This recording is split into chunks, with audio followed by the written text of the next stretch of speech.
Chères lunériennes, chers lunériens, c'est avec un immense plaisir que je vous retrouve à l'approche de ce week-end qui sera un moment phare de la saison puisque ce long week-end est le week-end du 14 juillet. Donc vous pourrez prendre un peu de repos bien mérité, sauf bien sûr pour nos commerçants qui eux vont être, si j'ose dire, sur le grill pendant quelques jours. L'actualité bien, est un peu au ralenti, mais il y a quand même dans la vie municipale quelques événements à signaler. Le premier, c'est la rencontre que nous avons eue cette semaine avec M. Michel Alanic. M. Michel Alanic est le vice-président de la société Eurus qui porte le projet de résidence senior.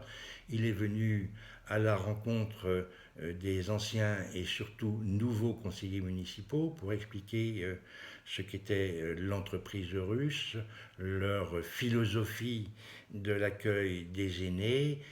On a aussi parlé des tarifs et bien entendu de l'appel qu'a fait la société contre le jugement du tribunal de Rennes, sachant que l'appel de la commune n'a pas encore été décidé. Il y a eu un appel déposé à titre conservatoire et la réunion de conseil municipal du 27 juillet prochain, qui sera la dernière avant la coupure du mois d'août, déterminera si cet appel doit être maintenu, si nous devons joindre notre appel à celui de Ruche ou si la commune refuse de faire appel. Cette réunion s'est passée dans de très bonnes conditions, elle a été très constructive, donc nous attendons la suite avec impatience. Ce soir, nouvelle réunion de conseil municipal. Alors ce sera une réunion express, elle va durer sans doute une petite vingtaine de minutes.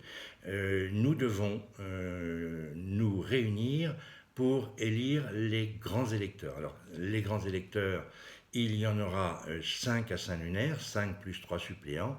Ces grands électeurs se rendront à Rennes le 27 septembre pour élire les 4 sénateurs d'Ille-et-Vilaine. Donc c'est un privilège, un moment fort du mandat de conseiller municipal, puisque un certain nombre d'entre nous vont participer à cette élection des sénateurs. Et puis, pour ce qui concerne la communauté de communes, nous avons eu cette semaine une seconde réunion destinée à organiser la gouvernance de la communauté de communes.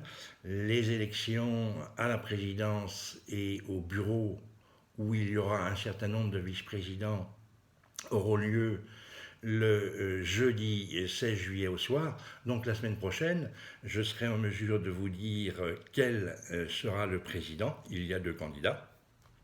Et je serai aussi en mesure de vous dire à quel poste auront été désignés les représentants de la commune de Saint-Lunaire.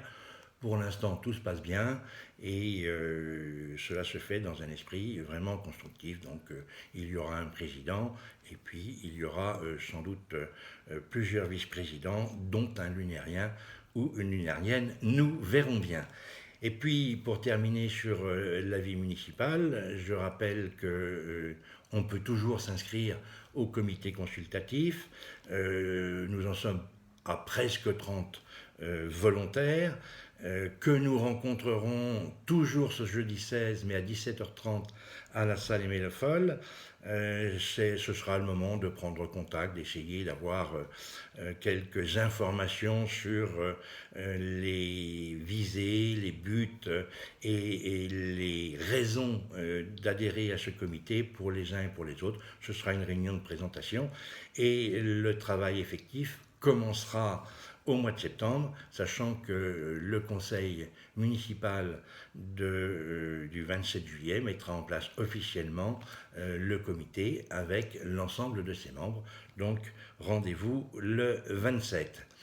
Après la vie municipale, j'ai pris pour habitude de vous parler de l'événementiel. Alors l'événementiel, bien vous le savez, en raison de l'épisode de coronavirus, un certain nombre de manifestations ont été annulées.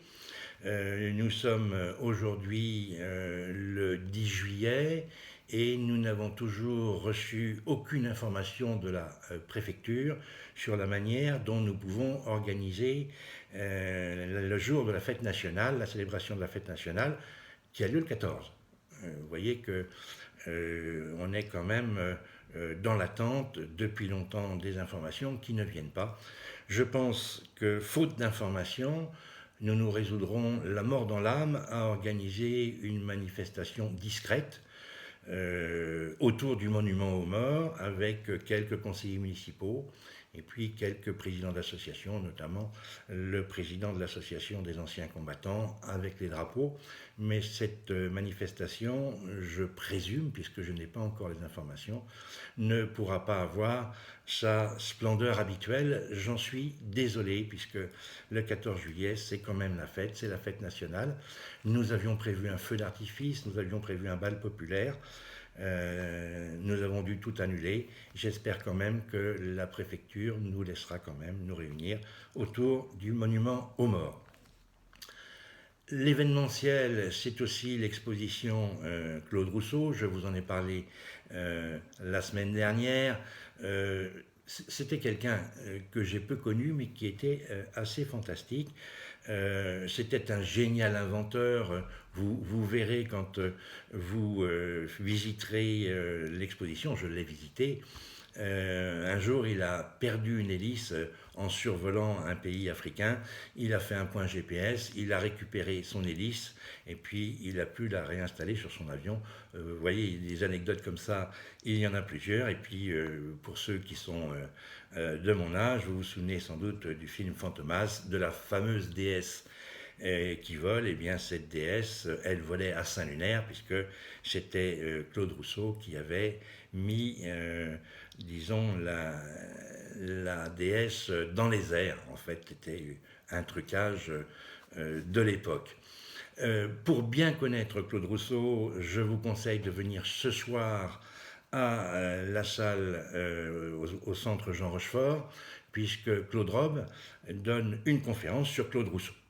Et puis pour l'anecdote, je vous rappelle qu'il y a 2 personnes qui ont eu de leur vivant un boulevard à Saint-Lunaire, le Général de Gaulle, puisque tout le monde connaît le boulevard du Général de Gaulle, et le boulevard Claude Rousseau. Alors, vous ne risquez pas de le voir si vous n'allez pas du côté des sites de maintenance de l'aéroport. En fait, c'est l'allée qui mène à Sabena, que nous avons dénommée en 2005 boulevard Claude Rousseau. Il y a en ce moment aussi une exposition de poterie à la Potinière. Elle est l'œuvre de Madame Fleur Brossette qui expose. Je l'ai rencontrée hier et je trouve que ses présentations sont très intéressantes. N'oubliez pas, en semaine prochaine aussi, le marché gourmand. Il y a eu énormément de monde pour le 2e marché gourmand. Le 3e, je l'espère, aura autant de succès. Et puis, Vincent Bouche le disait sur les réseaux sociaux, on a trouvé un boulanger bio, une boulangère bio, puisque j'ai pu discuter avec elle aussi. Elle est de la Gouinière, donc venez faire marcher le commerce, comme on dit, au marché gourmand. Vous avez aussi un certain nombre d'entre vous nous ont téléphoné en mairie. Ils sont inquiets. Vous savez qu'il y a eu une série de vols à la roulotte qui est terminée, qu'il y a eu des cambriolages dans 2 commerces et dans une maison privée. Et puis, il y a ce que l'on appelle les arnaques. Alors, les arnaques, vous connaissez celle de l'isolation à 1 euro. On nous a téléphoné récemment pour nous dire que quelqu'un qui n'avait pas de haie s'est vu proposer de tailler sa haie. Je passe sur le démoussage des toits, sur les panneaux solaires. Il y a quelques charlatans qui arrivent comme arrivent les vacanciers, et ces gens-là, bien, ils n'ont de cesse que de faire de l'argent facile sur le dos des autres. souvent sur le dos de gens crédules ou sur le dos des plus anciens. Alors, il y a un moyen quand même de les mettre un peu en fuite. Il suffit de leur demander s'ils ont déclaré leur démarchage à la mairie, puisque normalement, quand ces personnes font des démarches ou des démarchages, elles sont censées avertir la mairie de ce démarchage. Nous ne recevons que très peu d'informations adéquates. Et donc, quand vous demandez ça aux gens qui cherchent à vous berner, eh bien, ils prennent peur. N'hésitez pas donc à leur dire que vous allez alerter la mairie, et puis n'hésitez pas à nous appeler. Ça peut les mettre hors d'état de nuire. Voilà ce que je voulais vous dire avant ce long week-end. Pour moi, ce sera bateau, hein, bien évidemment. Je vous souhaite, d'ailleurs, pour ceux qui ont des bateaux, une bonne pêche, puisque j'ai appris qu'il y avait des maquereaux. Pour les voileux, du bon vent, et pour tout le monde, un bon week-end. Et puis, n'oubliez surtout pas, chers amis lunériens, on vous aime.